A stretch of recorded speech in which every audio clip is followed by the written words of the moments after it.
Subversion is the term, if you look in a dictionary or criminal code to that matter, usually is explained as a part of activity to destroy things like religion, government, system, political, economical system of a country. And usually it's linked to espionage and such romantic things as blowing up bridges, sidetracking trains, cloak and dagger activity in Hollywood style. What I'm going to talk about now has absolutely nothing to do with the cliché of espionage or KGB activity of collecting information. So the greatest mistake or misconception, I think, is that whenever we are talking about KGB, for some strange reason, starting from Hollywood movie makers to professors of political science and quote-unquote experts on Soviet affairs, or Kremlinologists as they call themselves, they think that the most desirable thing for Andropov and the whole KGB is to steal blueprints of some supersonic jet, bring it back to Soviet Union and sell it to the Soviet military-industrial complex. This is only partly true. If we take the whole time, money, and manpower that the Soviet Union and KGB in particular spends outside of USSR border, we will discover, of course there are no official statistics unlike with CIA or FBI, that the espionage as such occupies only 10 to 15% of money, time, and manpower. 15% of the activity of KGB. The rest, 85%, is always subversion.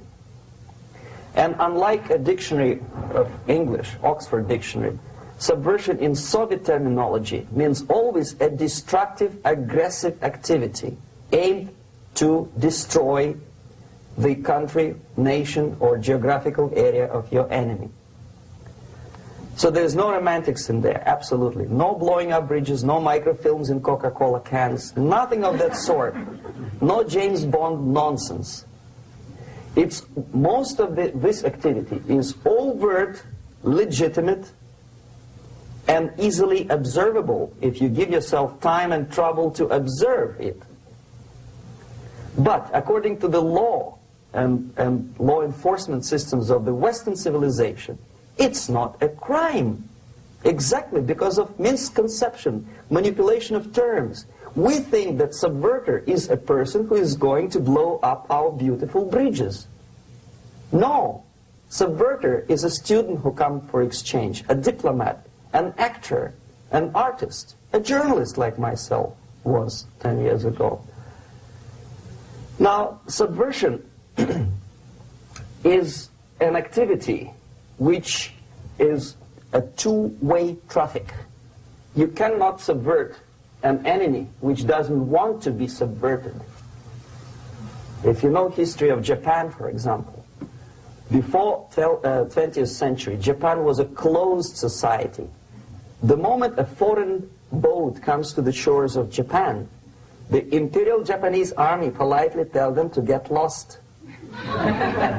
And if American salesman comes to the shore of Japan, let's say 60 or 70 years from now back, and says, oh, I have a very beautiful vacuum cleaner for you, with the good financing, he says, please leave us, we don't need your vacuum cleaner.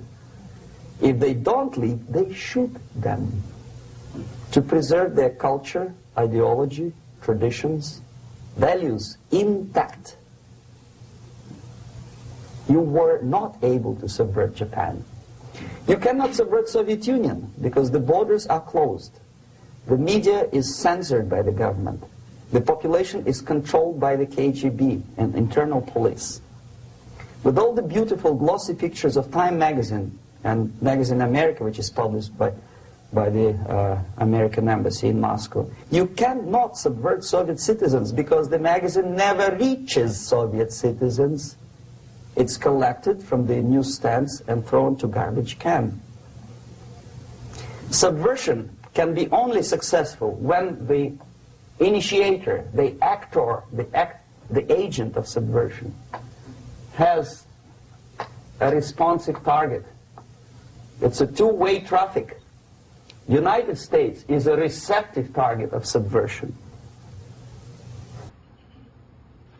There is no response similar to that one from United States to the Soviet Union.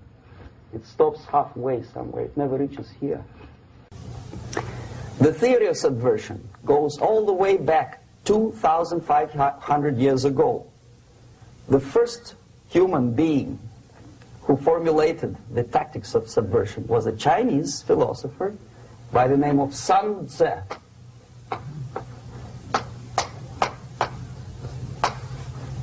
2,500 years BC.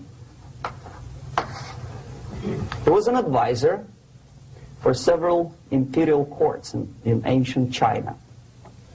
And he said, after long meditation, that to implement state policy in a warlike manner, it's the most counterproductive, barbaric, and inefficient to fight on a battlefield. You know that war is continuation of state policy, right? So if you want successfully to implement your state policy, and you start fighting, this is the most idiotic way to do it. The highest art of warfare is not to fight at all, but to subvert anything of value in the country of your enemy, until such time that the perception of reality of your enemy is screwed up to such an extent that he does not perceive you as an enemy, and that your system, your civilization, and your ambitions look to your enemy as an alternative, if not desirable, then at least feasible. Better red than dead. That's the ultimate purpose, the final stage of subversion, after which you can simply take your enemy without a single shot being fired, if the subversion is successful. This is basically what subversion is. As you see, not a single mentioning of blowing up bridges. Of course, Sun Tzu didn't know about blowing up bridges. Maybe there were not that many bridges at that time. But the basics of subversion is being taught to every student of KGB school in USSR and to officers of military academies. I'm not sure if the same author is included in the list of reading for American officers, to say nothing about ordinary students of political science. I had difficulty to find the translation of Sun Tzu in the library of a university in Toronto and later on here in Los Angeles. But it's a book which is not available. It is forced to every student in USSR. Every student who is taught to be dealing further in his future career with foreigners. What subversion is? Basically, it consists of 4 periods, time-wise. If we start from here and go this way, time, right? This is the beginning point. The first stage of subversion is the process which is called, basically, demoralization. It says for itself what it is.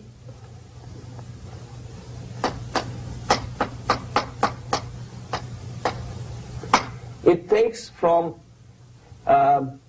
say, 15 to 20 years to demoralize a society. Why 15 or 20 years? This is the time sufficient to educate one generation of students or children. One generation.